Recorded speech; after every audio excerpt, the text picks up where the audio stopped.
नमस्कार दोस्तों, स्वागत है आप सबका भद्रा इस अकेडमी में। आज का डेट है 27 जुलाई 2022 एंड डेली के करंट अफेयर्स के हमारे sources Assam Tribune and different other national dailies हैं।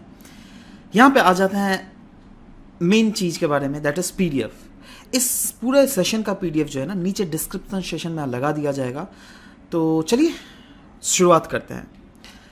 सबसे पहला असम ट्रिब्यून से ये न्यूज़ लिया गया है, रामसार साइट।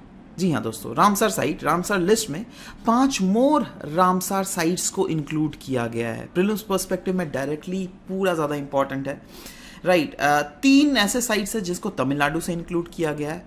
पहला तो है करिकली बर्ड सेंचुरी, दूसरा है पालीकरनाई मार्श रिजर्व फॉरेस्ट और तीसरा है पिचावरम मैंग्रोव। एक है मिजोरम से इंक्लूड किया गया, ये इसका नाम है पाला वेटलैंड, राइट। और जो एक इंक्लूड किया गया है यह मध्य प्रदेश का है, दैट इज शाक्य सागर, है ना, याद रखिएगा। रामसार कन्वेंशन के बारे में अगर बात करें, ये एक इंटरनेशनल ट्रीटी है for the conservation and wise use of wetland. मतलब रामसार कन्वेंशन जो है वो रिलेटेड है वेटलैंड से। इसको नाम दिया गया है ईरानियन सिटी, एक ईरान का सिटी है रामसार, राइट, उसके ऊपर ही इसका नाम दिया गया है, right. And it is known officially as convention on wetland on international importance, ठीक है। सो इसके रिलेटेड बहुत समय कुछ अलग अलग टर्म्स भी न्यूज में आए हैं जिसके बारे में यूपीएससी ने पास्ट ईयर्स में क्वेश्चंस भी पूछे हैं। सो यू नेवर नो, कल को अगर एपीएससी में भी क्वेश्चन आ गया तो हम we should learn about it, right. Like for example Montreux record. Montreux record इस कन्वेंशन के अंडर ही आता है और ये वैसे इस रिकॉर्ड में वैसे वेटलैंड साइट्स को इंक्लूड किया जाता है जहां पे इकोलॉजिकल कैरेक्टरिस्टिक्स जो है ना बहुत नेगेटिवली इंपैक्ट हो रहे हैं। सोचो वहां पे बहुत ज्यादा पोल्यूशन हो रहा है टेक्नोलॉजिकल डेवलपमेंट के कारण, या फिर ह्यूमन इंटरफेरेंस बहुत ज्यादा है, तो क्या किया जाएगा, उसको मॉन्ट्रियक्स रिकॉर्ड में रख दिया जाएगा, है ना। अब मॉन्ट्रियक्स रिकॉर्ड में रखा जाएगा तो मतलब उस देश की जो सरकार है इसके ऊपर ज्यादा फोकस करेगी, ठीक है, और मेक श्योर करेगी दैट इसकी जो डिग्रेडेशन हो रहा है उसको रोका जा सके, ठीक है। तो वही उसीलिए ये मॉन्ट्रियक्स रिकॉर्ड है। Wetlands are crucial for healthy planet because what are the reason. Wetlands हमारे प्लानिट के लिए क्यों इंपॉर्टेंट है? क्योंकि देखो अल्टीमेटली जो है ना, इनडायरेक्टली अगर देखोगे हमारा जो हेल्थ है वो इनडायरेक्टली वेटलैंड्स के ऊपर निर्भर है। आज कुछ डेटा देखते हैं, जैसे 40% ऑफ दुनिया का स्पीसीज जो है ना वो वेटलैंड के ऊपर ब्रीड करता है। आप खुद सोच समझ पा रहे हो, है ना। और ये क्या बनाता है, हमारा फूड वेब, है ना। और फूड वेब में अगर कोई भी पर्टिकुलर स्पीशीज अगर खत्म हो गया तो वो पूरा फूड वेब गड़बड़ा सकता है ना, समझ रहे बात। Wetlands are nurseries of life, क्योंकि 40% ऑफ एनिमल जो है यहीं पर ब्रीड करते हैं। वेटलैंड्स को कहा जाता है किडनी अर्थ का, क्यों?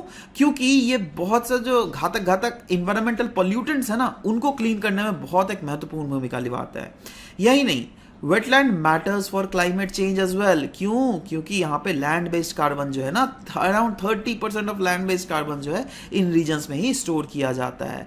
And wetland minimizes the disaster risk as well. बहुत समय फ्लड्स आता है ना, तो फ्लड्स के पानी को एब्जॉर्ब ये वेटलैंड्स ही करते हैं। स्टॉर्म सर्जेस को एब्जॉर्ब ये वेटलैंड्स ही करते हैं, ठीक है। तो इसलिए बहुत ज्यादा इंपॉर्टेंट होता है। नेक्स्ट, असम ट्रिब्यून से ये न्यूज लिया गया है रिगार्डिंग मणिपुर के स्टेट बर्ड। एक्चुअली मणिपुर के स्टेट बर्ड को जो है ना पहली बार कैमरा में वाइल्ड में कैप्चर किया गया, इसीलिए ये बोला गया। देखिए ये है मणिपुर के स्टेट बर्ड जिसका नाम है नोंग इन, माफ कीजिएगा, नोंग इन, ठीक है। ये मणिपुर का स्टेट बर्ड, इसको घोषित किया गया था मार्च 21, 1989 में। प्रोटेक्शन अगर स्टेटस इसका देख लीजिएगा, यह है schedule 1 of wild life protection act 1972 में यह आता है, ठीक है। नेक्स्ट, एक मतलब होता नहीं है बीच बीच में सरकार का एड दिया हुआ रहता है, तो वही असम गवर्नमेंट के एड दिया हुआ था, ठीक है। तो उसी एड को मैं यहाँ पे एक्सट्रैक्ट करके आपके सामने प्रेजेंट कर रहा हूँ in the form of centralised public grievances redressal monitoring system, right, जिसको हम लोग CPGRAMS भी बोलते हैं। ये एक ऑनलाइन बेस्ड सिस्टम है जिसको डेवलप किया गया by National Informatics Centre. National Informatics Centre आता है Ministry of Electronics and IT, that is MITI के अंदर, है ना। और साथ ही साथ इसको मतलब नेशनल इंफॉर्मेटिक्स सेंटर तो है ही, बट साथ ही साथ डायरेक्टोरेट ऑफ पब्लिक ग्रीवांसेस और department of Administrative Reforms and Public grievances, ये तीनों इंक्लूडेड है। मेन जो अंडरलाइंग आइडिया है CPGRAMS का वह यही है दैट ग्रीवांसेस जो है ना पब्लिक आराम से ग्रीवांसेस कर सके, उसको रिसीव कर सके, उसको रिड्रेस कर सके और साथ ही साथ मॉनिटर कर सके दैट उनकी जो उन्होंने जो ग्रीवांस किया है सरकार के साथ वो कितना दूर तक आगे बढ़ रहा है। इसको लॉन्च किया गया था by the Department of Administrative Reforms and Public Grievances under Ministry of Personnel Public Grievances and Pensions. CPGRAMS provide करता है facility to launch a grievance online from कोई भी जोग्राफिकल लोकेशन। मतलब आपकी अगर कोई भी ग्रीवांसेस है जो कि सरकार को आप रखना चाहते हो, से for example ministry of telecommunication के अगेंस्ट है, राइट, सो आप कोई भी जोग्राफिकल लोकेशन में क्यों ना हो, बशर्ते आपके पास इंटरनेट होना चाहिए, राइट, इंटरनेट के थ्रू आप आराम से ग्रीवांसेस को लॉग इन भी कर सकते हो, राइट। नेक्स्ट, फाइबराइजेशन के बारे में बात की गई है। ये प्रोसेस है of connecting radio towers with each other via optical fibre cables, और इसी को कहते हैं फाइबराइजेशन, ठीक है। Exam utility point of view से ऑफ कोर्स प्रीलिम्स पर्सपेक्टिव इसको रिलेट कर सकते हो। अब ध्यान दीजिएगा इसको, ये प्रोसेस क्या है, दो रेडियो टावर्स जो कनेक्टेड रहते हैं ना उनको कनेक्ट करना वाया ऑप्टिकल फाइबर केबल्स। अब इससे फायदा क्या होगा, इससे फायदा ये होगा ना दैट उस नेटवर्क कैपेसिटी को हम लोग फुल्ली यूटिलाइज कर सकते हैं और large amount of 5G data को रोल आउट किया जा सकता है एक रीजन से दूसरे रीजन में। यही नहीं, एडिशनल बैंडविड्थ प्रोवाइड करता है और साथ ही साथ बैकहॉल सपोर्ट भी प्रोवाइड करता है।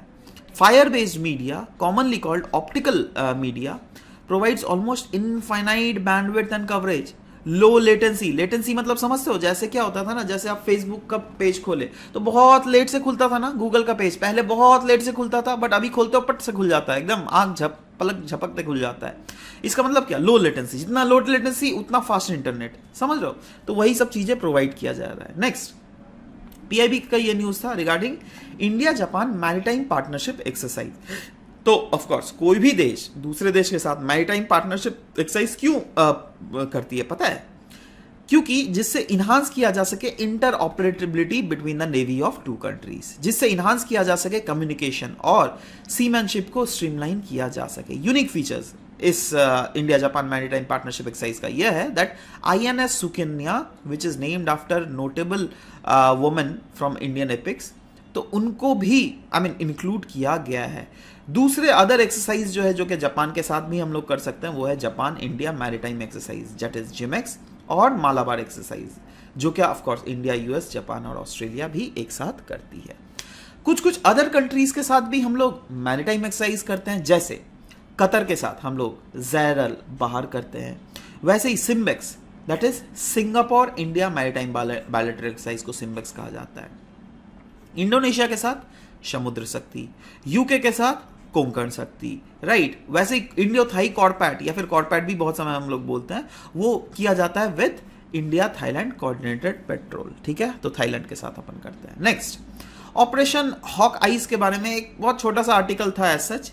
इसको क्या है ना, मैं इसलिए आपको डिस्कस कर रहा हूं क्योंकि बहुत समय क्या होता है ना दैट सरकारें क्या क्या कर रही है। फॉर एग्जाम्पल, एक तो डायरेक्टली ऑपरेशन हॉक हाउस के बारे में सीधा पूछा जा सकता है, बताओ भैया रिसेंटली ये न्यूज में था, ये है क्या।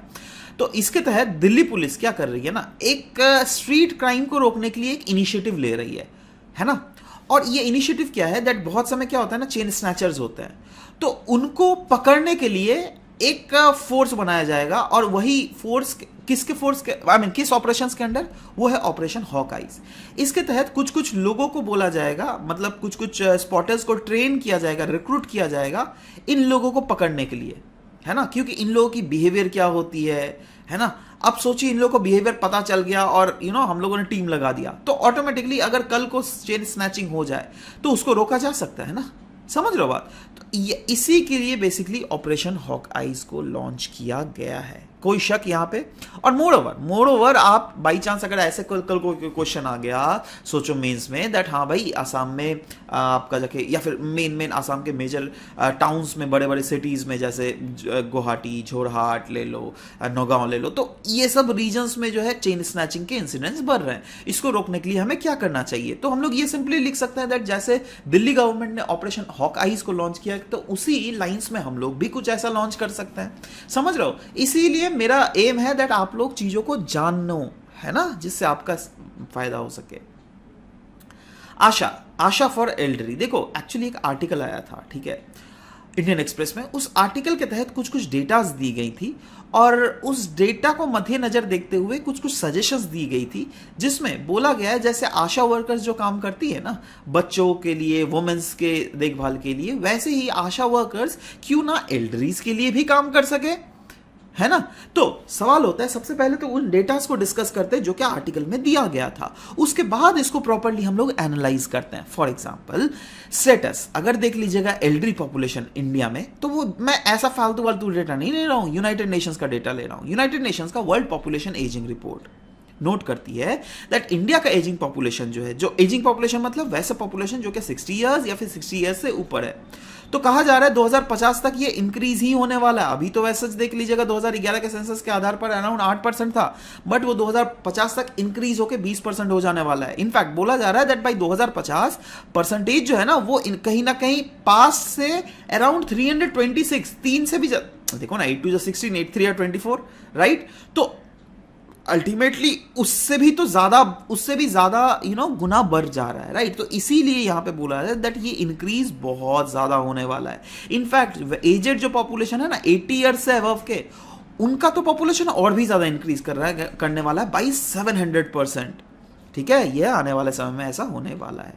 स्टडी सजेस्ट करती है 8% of the population over 75 was afflicted by dementia and Alzheimer. ये सब क्या होता है ना, बीमारियां होती है ना, जो क्या ओल्ड एज में ज्यादा हिट करती है। अच्छा, इस टाइप के बीमारियों में होता क्या है, जैसे अल्जाइमर किसी को अगर हो गया ना, तो वो ना भूल जाएगा, अपने बेटियों को भी भूल जाते हैं वो लोग, है ना। हाँ, वो बेटा बेटी को जरूर याद रहेगा जो सब समय आपके सामने रहे, बट ऐसे होता है ना दैट बहुत समय न्यूक्लियर फैमिलीज होती है, बच्चे बाहर चले जाते हैं पढ़ाई करने के लिए या फिर जॉब करने के लिए, तो उस समय के केस में जो है ना इस समय भूल जाता है। There is a lack of family support. That is, transition to nuclear family means that there is an increasing proportion of elderly will live only with their elderly spouses or alone. ये ना चीज़ सुन के seriously बहुत ज़्यादा ख़राब लगता है, क्योंकि eventually देखो probably you also have your parents, right? Probably in the coming future you will also become parents, right? So just think about this whole thing and make sure that आपके mummy papa को वो face ना करना पड़े, और ना ही आप भी वो चीज़ फेस करो। तो ये सब चीज़ अगर करना हो तो ऑफकोर्स अच्छे शिक्षा तो बच्चों को देना ही पड़ता है ना। Solution to elderly with chronic disease, क्या क्या सोल्यूशंस है भाई? एक तो प्राइमरी हेल्थ केयर सेक्शन को जो है ना हमें बहुत ज़्यादा स्ट्रेंथन करना पड़ेगा, एक तो यह है ही, बट साथ ही साथ एनजीओज एंड सिविल सोसाइटीज़ का भी हेल्प लेने पड़ेगा। बहुत सारे ऐसे एनजीओज होते हैं ना, जैसे ओल्ड एज होम, राइट, तो ओल्ड एज इंडिया, तो ये सब क्या करती है, ये सब तो ओल्ड एज पॉपुलेशन को ही ना सर्व करती है। तो इनके साथ ही हम मिलकर क्यों ना एक प्रोजेक्ट चलाए, आशा प्रोग्राम को इनके लिए क्यों ना हम लोग लाया जा सके, जिससे सोशल जो केयर नीड्स है एल्डर्स का वो पूरा किया जा सके, है ना। नेक्स्ट, द हिंदू से ये लिया गया था, एडिंग डिजिटल लेयर्स टू इंडिजिनिटी। ये बेसिकली कल का एक न्यूज था जो कि छूट गया था, तो I thought of covering it now, क्योंकि हम लोग का एम यही होना चाहिए ना दैट ऐसा मत फोकस कीजिए दैट आज का न्यूज तो आज ही हम लोग कवर करेंगे। नहीं, देखो सब फोकस जरूर रहेगा, बट हम लोग मेक श्योर करेंगे ना दैट कोई चीज छूट ना जाए। एनालिसिस पर्सपेक्टिव में हम लोग देखना है। देखो हम लोग यहां पर जो भी चीजें करते हैं ना, मेंस तो हम लोग फोकस कर ही रहे हैं, बट कहीं ना कहीं साथ ही साथ प्रीलिम्स भी आपका कवर हो रहा है, लेकिन है ना। तो मेक श्योर दोनों चीजों को अच्छे मद्देनजर हमें देखते हुए आगे बढ़ो, है ना। एडिंग डिजिटल लेयर्स टू इंडिजिनिटी, देखो एक्चुअली में हो क्या रहा है ना, कहा जा रहा है टेक्नोलॉजी का इस्तेमाल इतना ज़्यादा हो गया है ना दैट ह्यूमन एस्पेक्ट को डिह्यूमनाइज कर दिया जा रहा है ना। एग्जामिनेबिलिटी पॉइंट ऑफ व्यू से GS2 के इस टॉपिक से रिलेट कर सकते हो ना। सवाल होता है दैट कैसे इन डिजिटल इनिशिएटिव्स जो है जो कि गवर्नेंस में हम लोग इस्तेमाल करते हैं, कैसे वो डिजिटल इनिशिएटिव्स ओवरराइड कर रहे हैं ह्यूमन राइट्स और डिग्निटी को। क्योंकि देखो बायोमेट्रिक्स का जो यूजेजेस है ना इन पब्लिक डिस्ट्रीब्यूशन सिस्टम वो बहुत ज़्यादा बढ़ रहा है, which has led to death और due to hunger as well. ठीक है, क्या ये हम लोग बोल सकते हैं? एब्सोल्युटली, बिल्कुल बोल सकते हैं। इंटीग्रेटेड चाइल्ड डेवलपमेंट स्कीम कहा जा रहा है it provide supplementary nutrition to children in the age year 0 to 6 years of age group या फिर जो भी है ना। बट देखो अब ध्यान देखो, मैं क्या बोलना चाहता हूं यहां पर दैट ICDS स्कीम के अंडर जो है ना एक पोषण ट्रैकर है जिसके अंडर मैंडेटरीली आपको लिंक करना ही पड़ेगा आधार कार्ड, तभी आपको बेनिफिट मिलेगा जो भी ICDS स्कीम के अंडर है। अब आप खुद सोचो अगर आपका आधार कार्ड है ही नहीं या फिर बहुत समय क्या होता है ना दैट इज देखो गरीब लोग ज्यादातर बेनिफिशियरी होते हैं। अब गरीब लोगों को काम करना पड़ता है, कोई लेबर का काम करता है, कोई अलग अलग टाइप का काम करता है ना। हाथ से वो लोग काम करते हैं। हाथ समय क्या होता है ना दैट हाथ की जो फिंगरप्रिंट्स है ना वो बहुत समय मिट जाती है, कभी कभी चेंज हो जाती है। जी हाँ दोस्तों, ये भी होता है। सोचो ना आपका उंगली कट गया है ना, उंगली कट गया तो ऑटोमेटिकली एक एक तो आप फिंगरप्रिंट दे ही नहीं पाओगे उस केस में। बहुत समय फिंगरप्रिंट्स धुल सा जाता है। आप देखना उनका हाथ को छूना, आप देखोगे जैसे आपका फिंगरप्रिंट्स क्लियरली फील होता है ना, उनका देखना एकदम पतला सा फील होता है। जो लेबर क्लास के लोग, बहुत सारे ऐसे भी होते हैं, लेकिन है ना, मैं सबका नहीं बोल रहा हूँ। हाँ, तो अब खुद सोचिए ना दैट आपने आधार कार्ड तो इनरोल तो कर दिया, बट जब आप बायोमेट्रिक देने जा रहे हो आपका बायोमेट्रिक ले नहीं रहा है, उस केस में क्या भाई, है ना। तो ये सब कुछ चीज है। Technocratic issues, nearly 3/4 of the children between age group this has not Aadhaar card. और सुप्रीम कोर्ट ने क्लियरली बोल दिया गया है दैट अगर आधार कार्ड बच्चों के पास नहीं है तो बच्चों को आप डिनाई नहीं कर सकते हो दैट उनको सर्विसेज नहीं दोगे। इनफैक्ट कॉमन सर्विस सेंटर्स जो होती है ना डिफरेंट ग्राम पंचायत में, डिफरेंट ब्लॉक्स में जो लगी हुई रहती है, उसमें क्या है दैट आपको अगर कोई सरकारी बेनिफिट सुविधा लेना है तो आप वो कॉमन सर्विस सेंटर्स में जाकर सिंपली सरकारी सुविधाओं का फायदा ले सकते हो। ठीक है, अब ये कॉमन सर्विस सेंटर्स क्या करती है, ये लोग भी बोलती है दैट 42% यूजर्स तो ऐसे होते हैं जिनका बायोमेट्रिक्स पहला अटेम्प्ट में काम ही नहीं करता, है ना। तो सोचो हम लोग इस फेज में जो इतना रिलाई कर रहे हैं बायोमेट्रिक के ऊपर, इतना ज्यादा टेक्नोक्रेटिक हम लोग हो गए हैं, तो क्या आने वाले समय में ये टेक्नोक्रेसी हमारे को बैकफायर कर सकती है क्या? That is what we need to see here. In fact MNREGA के बारे में हम लोगों ने कुछ दिन पहले एक आर्टिकल डिस्कस किया था जहां पे हम लोग बोल रहे थे दैट मनरेगा वर्कर्स जो है रिवॉल्ट कर रही है रिगार्डिंग दिस एप्लीकेशन जिसको कहते हैं नेशनल मोबाइल मॉनिटरिंग सॉफ्टवेयर। इसमें क्या है ना दैट इसमें आपको फोटो खींचना पड़ेगा उस रीजन का, है ना, जिससे इन जो फार्मर्स जो लोग वर्कर्स काम कर रहे हैं उनका अटेंडेंस भी नोट डाउन हो जाए, राइट। अगर इनका अटेंडेंस नोट डाउन नहीं हो रहा है तो इनको पैसे भी नहीं मिलेंगे। तो आप खुद सोचिए अगर बाई चांस सोचो, मतलब इससे क्या हो रहा है दैट आपको जैसे आपको 10 से 5 बजे तक काम करना पड़ता है, तो आपको जानबूझ के 5 से ज्यादा टाइम रहना पड़ेगा जस्ट टू वेट दैट हाँ भाई हम लोग का फोटो खींचा जाए। तो ये हेक्टिक हो गया ना यार। गरीबों, एक तो आप उनको पैसे ज्यादा नहीं दे रहे हो, कितना दे रहे हो दिहाड़ी, है ना, मैक्सिमम कहीं पर 400, कहीं पर 450, 500 यही दे रहे हो, है ना। ऊपर से आप एक्सपेक्ट कर रहे हो दैट आपको मिले भी सर्विसेज, मतलब क्या है, मतलब इनसे इतना ज्यादा एक्सपेक्टेशंस हमें नहीं भी करना चाहिए। ठीक है, तो ये सब कुछ चीज है जहां पे टेक्नोलॉजी में हम लोग रिलायबिलिटी बहुत ज्यादा बढ़ गई है। और ये आर्टिकल वही बोल रहा है दैट आने वाले समय में अगर टेक्नोलॉजी के ऊपर रिलायबिलिटी अगर हद से ज्यादा बढ़ जाए तो क्या लोगों को 100% सब चीज में बेनिफिट्स होंगे। That is what remains to be seen. Anyways, MCQs में आ जाते हैं। कल के एमसीक्यूज पूछा गया था दैट 6 प्रिंसिपल ऑर्गन्स जो कि यूनाइटेड नेशंस के हैं उसके आउट ऑफ कौन सा ऐसा ऑर्गन है जिनका हेडक्वार्टर न्यूयॉर्क में नहीं है, और वो आंसर है D, that is international court of justice.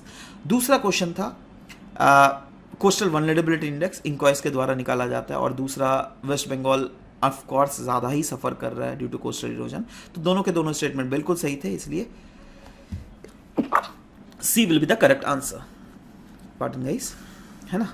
तो करंट सीक्वेंस अगर देख लीजिएगा that will be D and C, जिसमें जिंटू, झंडा, उत्पल, अशरफुल, अभिजनी, नवनीता, ओहो संगमित्रा, आपने ये दूसरा वाला एक किया है, अर्चना ने भी एक किया है। ये क्या चीटिंग किया क्या आप लोगों ने?